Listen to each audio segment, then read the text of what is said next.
Hello there. So I ended up watching the WWE Clash in Italy last night. Didn't watch it live because I was watching Soccer Aid, like on STV or ITV, whatever.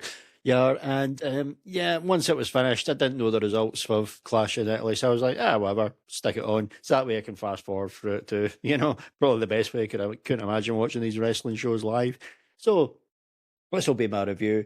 Overall, it's not quite trash in Italy, even though some of it was. Yes, we're going to go down the very, very easy route here with that pun. But there was two great matches. There was quite a lot of trash in Italy here, to be fair. But there were two pretty great matches that saved it. That saved it. So as a whole, so we'll get to that. And why don't we kick off with the trash?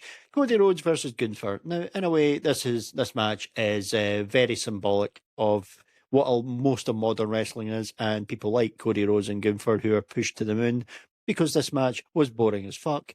Both Cody Rhodes and Gunther are boring as fuck. So it was fitting. And the finish was so fucking stupid as well. It's like it was like, yeah, right. Rhodes does the crossroads, right? And Gunther puts his foot out the rope for the 2 count, and then he puts it back in when the 3 count. So it's like either keep your foot out for the whole time, or it's almost like he did it a second too early. It was such a shitey finish. I mean, they're obviously doing this to try and keep it so it can continue and Gunther got screwed and all that, but it was just so badly done. I mean, it just sums everything up. It was pish, whatever. Then we come now to up next, Rhea Ripley versus Jade Cargill. It was better. It wasn't terrible. Had its moments. It was just about okay. The finish again was kind of crap here.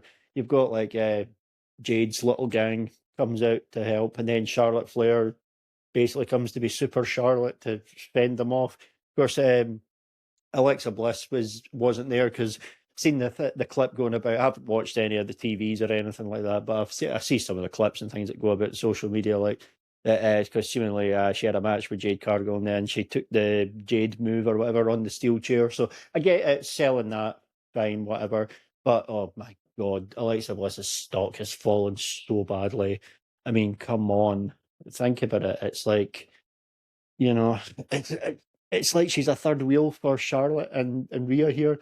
It's so sad to see. And I heard that in the promo before it said something to Jade about you better shape it, or I've gone the best with toe to toe with the best in the ring and on the mic and everything like that, and you better shape up before your career's ever started or anything like that. I mean, I don't know script how verbatim they need scripts to be, if anyone can go off script or whatever, but it's seriously a really easy thing throwback for Jade to say would be, when was the last time you won a singles title?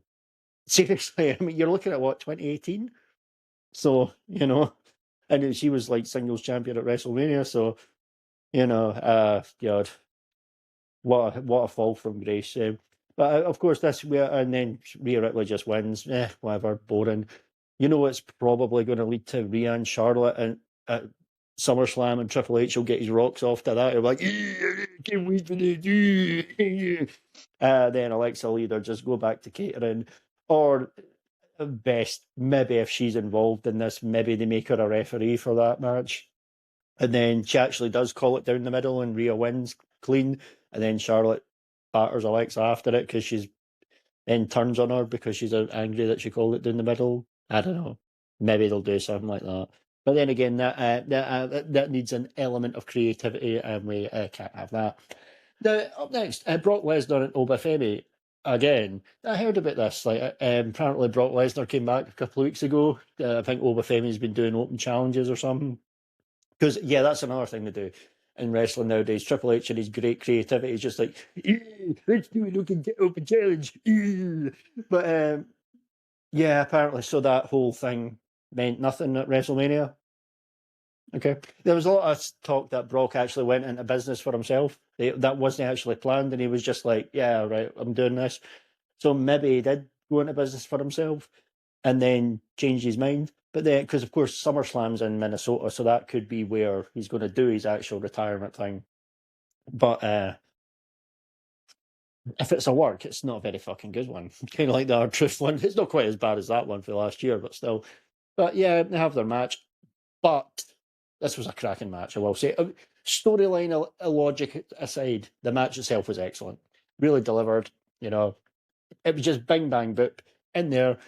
Again, very similar of the Brock Lesnar Goldberg match from the second WrestleMania match they had, not the shit one, the good one. Very reminiscent of that. Brock Lesnar wins, so they're obviously setting up some sort of, I don't know, some sort of a rubber match or whatever, probably for SummerSlam, and then yeah, okay, fine. But you know what? I was regretting watching this after I was choosing to watch this up until now. This saved the show so far. Great match. And then we're right back to shit after this. Sol Ruka and Becky Lynch. Again, match was shit. Sol Ruka is everything wrong with professional wrestling, the modern professional wrestling. All these IWC marks and wrestling Twitter marks are like, oh wow, what a great worker she is. All she does is fucking flip about, and she misses moves constantly. And it's like, this is your work rate. It's so obvious. Now maybe the camera angles are bad, and that's what it shows that she's missing these things by a mile. But no, this is another one. Do not see the hype. And you've now a hot shotted her to a title. She's won the women's intercontinental title now. Well, whoop-de-doo, who cares? So, you know, another one, I just don't see the hype. And then you've got, of course, Becky Lynch trying to sell losing it after it with her stupid, constipated looking facial expressions. Just complete shit, to be perfectly honest. Speaking of IWC, I'm just forgotten about this. Apparently, Alexa Bliss was getting a lot of hassle off the IWC because of her selling or whatever. Or again, the camera angles caught, didn't catch it, or the way she put her hands up or whatever for the chair shot, and then she had to go private. It's just like, look, at the end of the day, like I'm saying, I don't know about this Soul Rook or whatever. I'm just giving an opinion or review, but I'm not going to fucking tag her in tweets saying like, "Oh, you're straight," whatever. It's just the IWC. It's just absolutely pathetic. Drives away people from wrestling, quite frankly. But whatever. As much as the shitty writing does, to be honest. We come to the main event. Roman Reigns, Jacob Fatu, Tribal Combat, as it was called. It's basically a no holds barred match, but also, I think they did something like this in the Raw Netflix premiere, if I remember. Roman versus that other guy, Solo Sikoa. This match was outstanding, actually. The Jacob Fatu match, not the solo one was fine, but this match was great. Again, two great matches on this show that they really delivered. I really enjoyed this match. It was about 27 minutes, I believe, but it didn't feel long, and it actually was well paced, well done, really excellent match. Every time I've seen Jacob Fatu, I've been really impressed with him, to be fair. So, and maybe a wee bit too soon if you were going to try and put the belt on him, and they were never going to take the belt off of Roman this quick after WrestleMania. But yeah, the match was great. There's no real reason to go ahead and do this again, though. I do think if they try and drag this out, then you're just going to drag it out way too long, to be honest. But I think there've been two really good matches that they've had. This one was even better than the Backlash match. So there you go. Just my thoughts. Two great matches. Saved the show for me. Saved the show. Because the rest was shite. But the two big matches, the two really great ones, made it watchable. So as a whole, I didn't regret watching it. Even the stuff I thought was going to be shite was shite. And well, I was very pleasantly surprised by how good the other two matches were.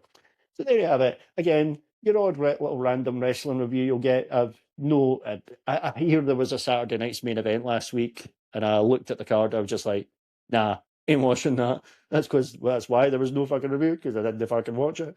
But I decided to give this one a go last minute. And you know what? Fair enough. The two really good matches made it for me, and the rest were whatever. No interest whatsoever in the watching any of the weekly TVs unless anything major gets announced, which it probably won't.